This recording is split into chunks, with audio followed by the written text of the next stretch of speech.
ভাই খুব আফসোস করে বলেছিলেন এখন বাঁচার উপায় কি? কথাটা আমার হৃদয় স্পর্শ করেছে।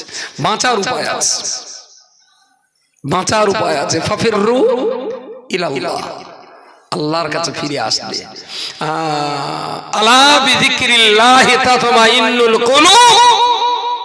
অস্থিরতা, চঞ্চলতা, ব্যথা, বেদনা, যন্ত্রণা, কষ্টে যখন অস্থির হয়ে পড়েছে, গোটা বিশ্বে কোথাও যখন আর মাথা গোজার ঠাই পাচ্ছেন না, আল্লাহ বলেছেন আলা বিযিকরিল্লাহ, তুই 2 মিনিটের জন্য ওযু ইস্তেনজা সেরে 2 রাকাত নামাজ পড়ে আমি আল্লাহর স্মরণে একটু বস।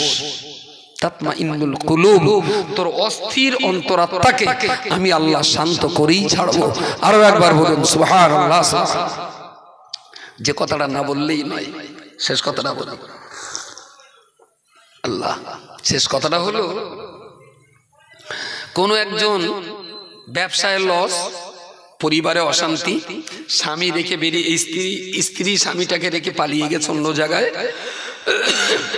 মায়ের শরীর খারাপ, হসপিটালে ভর্তি, চারিদিক থেকে একটা সাঁড়াশি আক্রমণে ছেলেটা ভীষণ ভাবে বিধ্বস্ত।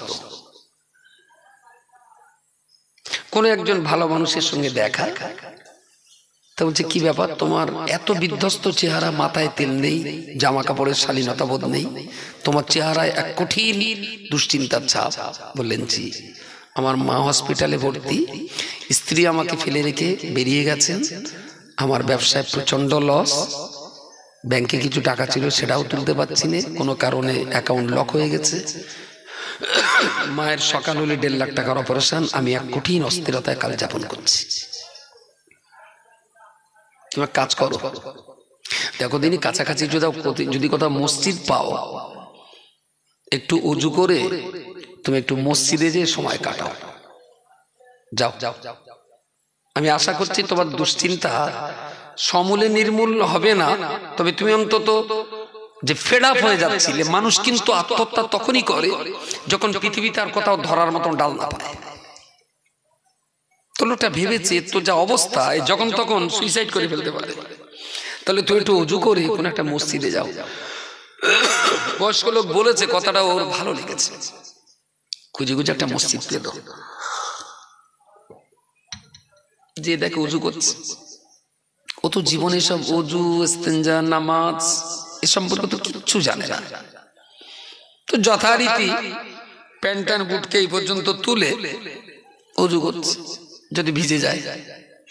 ও তো জানে না যে হাঁটুটা আলগা করা হারাম, এটাও সে জানে না। ইমাম সাহেব যখন মসজিদে যাচ্ছিলেন নামাজ পড়তে, তখন দেখলেন এ লোক এইভাবে গুটিয়ে এখানে এনে উজু করছে। কোথাকার গাধা বোট, বসতেই জানে না, উজু করছে। এখন সেইভাবে উজু করে মসজিদে উঠেছে, টুপি দেয়নি মাথায়, নেই তো সব চাষ আছে ওর। সবাই যেভাবে এরে দেখে একটু এরকম ভাবে বাঁধে, আবার ওরে দেখে একটু হ্যাঁট হয়, এ আবার একটু উঠেছে এরকম কাতুয়ে দেখে। ও তো জীবনে সব কাজ করি। এখন ইমাম সাহেব একটা চোখ পড়েছে, কোথাকার কেডা বলো দিন কিছু জানে না, বোঝে না, মুসল্লিদের নামাজ নষ্ট করে দেবে। সেইভাবে নামাজ কালাম লোকে যা করেছে, ও সেজদা কোনো বার 4 বার 5 বার হয়ে গেছে। এর দিকে একটু সেজদায় গেছে, কাটুয়ে দেখে ও উঠতেছে, ওর দিকে আবার উঠেছে, আবার এ দেখে যাচ্ছে, এর দিকে আবার গেছে, এ দেখে উঠতেছে, তার ওই সেজদা দিয়ে যাচ্ছে। ইমাম সাহেব এসে নামাজটা পড়ালেন, নামাজের পরে সবাই চলে যাচ্ছে, ও ওখানে ওই বলে দিয়েছে তুই একটু মসজিদ পালি ওখানে একটু বসিস। ও এখন মসজিদের এক জায়গায় বয়স তো বয়সে, সে কাপড় চোপড় গুটা করে এরকম মসজিদে হালান দিয়ে ঠ্যাং লম্বা করে কাপড় চোপড় গুটকে বয়েছে, পুরো ত্রোত হালকা। ইমাম সাহেব গেছে দেখে, কোথায় কি করে বসতে তোর জানা নাই, খুব চিল্লে টিল্লে গলা ধাক্কা দিলে মসজিদ থেকে বের করে। লোকটা বললো টেনশন কমানোর জন্য মসজিদ, এখানে এসে তো টেনশন তো আরো বেরিয়ে গেল। রাস্তার ধারে হাত দেখালে 4 চাকা গাড়ি এলো, তুলে নিলে। কোথায় যাবেন বলে 7 স্টার বারের সামনে রাখো।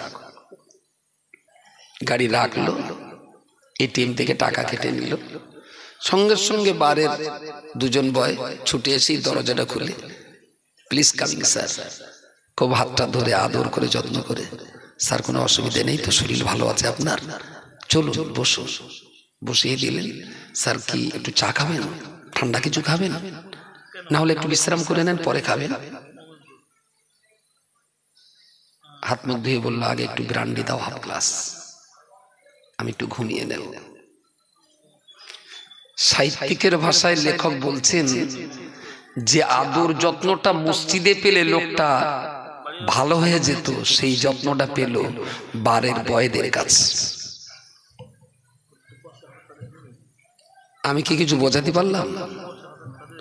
মসজিদে দাঁড়িয়ে পেশাব করার বিনিময়ে ওমর, ওসমান, খালিদ মারতে যাচ্ছিল, রাসূলুল্লাহ বললেন না, ওর পেশাবকে রুকিয়ে দিও না, ওকে পেশাব করতে দাও। পেশাব হয়ে গেল, রাসূলুল্লাহ তার মাথায় হাত বুলিয়ে বললেন, জানো এটা আমাদের মসজিদ, আমাদের ঘরবাড়ি বিল্ডিং এর চেয়ে এই মসজিদটাকে ভালোবাসি, এখানে আমরা সেজদায় মাথা দিয়ে আমাদের সৃষ্টিকর্তাকে ডাকি, এখানে পেশাব করতে নেই। লোকটা বেরিয়ে এসে একটা টাইমে ইসলামের কলমা পড়ে মুসলমান হয়েছিলেন। 1400 বছরের আগের সেই ইতিহাস আজকের আলেমরা ভুলে গেছে। এই মাতাল, এ বেবিচারী, এ প্রচন্ড টেনশনে ছিল। কেউ না কেউ তাকে বলেছিল মসজিদে যাও, আল্লাহ জিকিরে কলব শান্ত হয়, কিন্তু ইমাম সাহেবের দুর্ব্যবহারের কারণে ওকে আবার ঠেলে যেতে হলো বারের মদের গ্লাসে ঠোঁট লাগাতে। ওই ব্যবহারটাই যদি ইমাম সাহেব মেহরাব থেকে ছুটে এসে, ও চাচা আসুন আসুন আসুন, আপনাকে তো কোনোদিন আমাদের মসজিদে দেখিনি, আমাদের মসজিদে নুসন মুসলিম, এই সুন্দর করে হাত মুখ ধুয়ে না, চলুন আমার বাসায় চলুন, একটু চা খেয়ে নামাজ পড়বেন, আগে পড়ে নেবেন। লোকটার টেনশন কি আর মাথায় থাকতো? হাঁটুর উপরে কাপড় তুলে বসেছে, এটা মসজিদের জন্য বেইজ্জতি, কিন্তু ইমাম তোমার তো বসা উচিত ছিল। আসলে লোকটা তো মসজিদেরই লোক না, বাকি যেগুলো ত্রুটি আছে ধীরে ধীরে আমাকে সামলাতে হবে। ও তো মসজিদে পেশাব করেনি। রাসূলুল্লাহ মসজিদে পেশাব করা বেদিন ইহুদির সাথে যদি এই ক্ষমা করতে পারে, তুমি তো মসজিদের ইমাম, তোমাকে আরো কত সতর্কতার সঙ্গে ধাপ ফেলা উচিত ছিল। যে ভালোবাসা, যে প্রেম আর মহব্বত আলেমাল মাওলানাদের কাছ থেকে মানুষের পাওয়া উচিত ছিল, সেটা এখন বারের বয়েরা দখল করে নিয়েছে। আলেমার মাওলানা বলে গাছে বেঁধে ঠ্যাঙাবো, পুলিশের কারেন্ট পোস্টে বেঁধে ঠ্যাঙানো হবে, এমপি কে গাছে বেঁধে ঠ্যাঙানো হবে, মারবো ধরবো খুন করবো ঠ্যাঙাবো। যদি এইরকম করে ইসলাম প্রচার হতো, তাহলে এই ইসলাম মক্কা মদিনার বাইরে জেদ্দার তাইফে কখনো যেত না, ইসলামের ওখানেই মৃত্যু ঘটে যেত।